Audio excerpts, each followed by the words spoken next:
राजाओं का वृत्तांत दूसरा भाग अध्याय 4। राजाओं का वृत्तांत दूसरा भाग अध्याय 4। एलिशा के 4 आश्चर्य कर्म।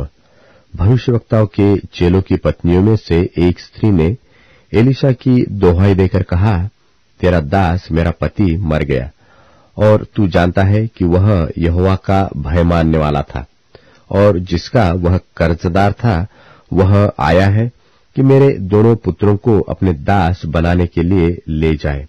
एलिशा ने उससे पूछा, मैं तेरे लिए क्या करूं? मुझसे कह कि तेरे घर में क्या है। उसने कहा, तेरी दासी के घर में एक हांडी तेल को छोड़ और कुछ नहीं है। उसने कहा, तू बाहर जाकर अपनी सब पड़ोसिनों से खाली बर्तन मांग ले और थोड़े बर्तन न लाना। फिर तू अपने बेटों समेत अपने घर में जा और द्वार बंद करके उन सब बर्तनों में तेल उंडेल देना, और जो भर जाए उन्हें अलग रखना। तब वह उसके पास से चली गई और अपने बेटों समेत अपने घर जाकर द्वार बंद किया। तब वे तो उसके पास बर्तन लाते गए और वह उंडेलती गई। जब बर्तन भर गए तब उसने अपने बेटों से कहा, मेरे पास एक और भी ले आ। उसने उससे कहा, और बर्तन तो नहीं रहा। तब तेल थम गया। तब उसने जाकर परमेश्वर के भक्त को यह बता दिया, और उसने कहा, जा तेल बेचकर ऋण भर दे, और जो रह जाए उससे तू अपने पुत्रों सहित अपना निर्वाह करना। फिर एक दिन की बात है कि एलिशा शूनेम को गया, जहां एक कुलीन स्त्री थी, और उसने उसे रोटी खाने के लिए विनती करके विवश किया, और जब जब वह उधर से जाता तब तब वह वहां रोटी खाने को उतरता था। और उस स्त्री ने अपने पति से कहा, सुन, यह तो बार बार हमारे यहां से होकर जाया करता है। वह मुझे परमेश्वर का कोई पवित्र भक्त जान पड़ता है, तो हम भीत पर एक छोटी उपरौठी कोठरी बनाए और उसमें उसके लिए एक खाट, एक मेज, एक कुर्सी और एक दीवट रखे, कि जब जब वह हमारे यहां आए तब तब उसी में टिका करे। एक दिन की बात है कि वह वहां जाकर उस उपरौठी कोठरी में टिका और उसी में लेट गया। और उसने अपने सेवक गेहजी से कहा, उस शूनेमिन को बुला ले। उसके बुलाने से वह उसके सामने खड़ी हुई। तब उसने गेहजी से कहा, इससे कह कि तूने हमारे लिए ऐसी बड़ी चिंता की है, तो तेरे लिए क्या किया जाए? क्या तेरी चर्चा राजा व प्रधान सेनापति से की जाए? उसने उत्तर दिया, मैं तो अपने ही लोगों में रहती हूं। फिर उसने कहा, तो इसके लिए क्या किया जाए? गेहजी ने उत्तर दिया, निश्चित उसके कोई लड़का नहीं, और उसका पति बूढ़ा है। उसने कहा, उसको बुला ले। और जब उसने उसे बुलवाया तब वह द्वार में खड़ी हुई। तब उसने कहा, वसंत ऋतु के दिन पूरे होने पर तू एक बेटा छाती से लगाएगी। स्त्री ने कहा, हे मेरे प्रभु, हे परमेश्वर के भक्त, ऐसा नहीं, अपनी दासी को धोखा न दे। और स्त्री को गर्भ रहा, और वसंत ऋतु का जो समय एलिशा ने उससे कहा था, उसी समय जब दिन पूरे हुए तब उसके पुत्र उत्पन्न हुआ। और जब लड़का बड़ा हो गया तब एक दिन वह अपने पिता के पास लवने वालों के निकट निकल गया, और उसने अपने पिता से कहा, आह मेरा सिर, आह मेरा सिर। तब पिता ने अपने सेवक से कहा, इसको इसकी माता के पास ले जा। वह उसे उठाकर उसकी माता के पास ले गया। फिर वह दोपहर तक उसके घुटनों पर बैठा रहा, तब मर गया।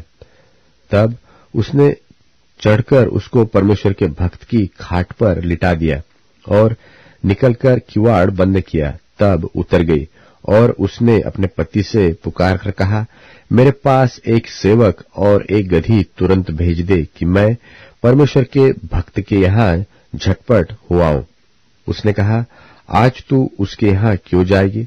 आज न तो नए चांद का और न विश्राम का दिन है। उसने कहा, कल्याण हो। तब उस स्त्री ने गधी पर काठी बांधकर अपने सेवक से कहा, हाँके चल, और मेरे कहे बिना हाँकने में ढिलाई न करना। तो वह चलते चलते कर्मेल पर्वत को परमेश्वर के भक्त के निकट पहुंची। उसे दूर से देखकर परमेश्वर के भक्त ने अपने सेवक गेहजी से कहा, देख, उधर तो वह शुनेमीन है। अब उससे मिलने को दौड़ा जा और उससे पूछ कि तू कुशल से है, तेरा पति भी कुशल से है और लड़का भी कुशल से है। पूछने पर स्त्री ने उत्तर दिया, हाँ, कुशल से है। वह पहाड़ पर परमेश्वर के भक्त के पास पहुंची और उसके पांव पकड़ने लगी। तब गेहजी उसके पास गया कि उसे धक्का देकर हटाए, परंतु परमेश्वर के भक्त ने कहा, उसे छोड़ दे, उसका मन व्याकुल है, परंतु यहोवा ने मुझको नहीं बताया, छिपा ही रखा है। तब वह कहने लगी कि क्या मैंने अपने प्रभु से पुत्र का वर मांगा था? क्या मैंने न कहा था, मुझे धोखा न दे? तब एलीशा ने गेहजी से कहा, अपनी कमर बांध और मेरी छड़ी हाथ में लेकर चला जा। मार्ग में यदि कोई तुझे मिले तो उसका कुशल न पूछना, और कोई तेरा कुशल पूछे तो उसको उत्तर न देना, और मेरी यह छड़ी उस लड़के के मुंह पर धर देना। तब लड़के की मां ने एलीशा से कहा, यहोवा के और तेरे जीवन की शपथ, मैं तुझे न छोड़ूंगी। तो वह उठकर उसके पीछे पीछे चला। उनसे पहले पहुंचकर गेहजी ने छड़ी को उस लड़के के मुंह पर रखा, परंतु कोई शब्द न सुन पड़ा और न उसने कान लगाया। तब एलीशा से मिलने को लौट आया और उसको बतला दिया कि लड़का नहीं जागा। जब एलीशा घर में आया तब क्या देखा कि लड़का मरा हुआ उसकी खाट पर पड़ा है। तब उसने अकेले भीतर जाकर किवाड़ बंद किया और यहोवा से प्रार्थना की। तब वह चढ़कर लड़के पर इस रीति से लेट गया कि अपना मुंह उसके मुंह से और अपनी आंखें उसकी आंखों से और अपने हाथ उसके हाथों से मिला दिए, और वह लड़के पर पसर गया। तब लड़के की देह गर्म होने लगी और वह उसे छोड़कर घर में इधर उधर टहलने लगा और फिर चढ़कर लड़के पर पसर गया। तब लड़के ने 7 बार छींका और अपनी आंखें खोली।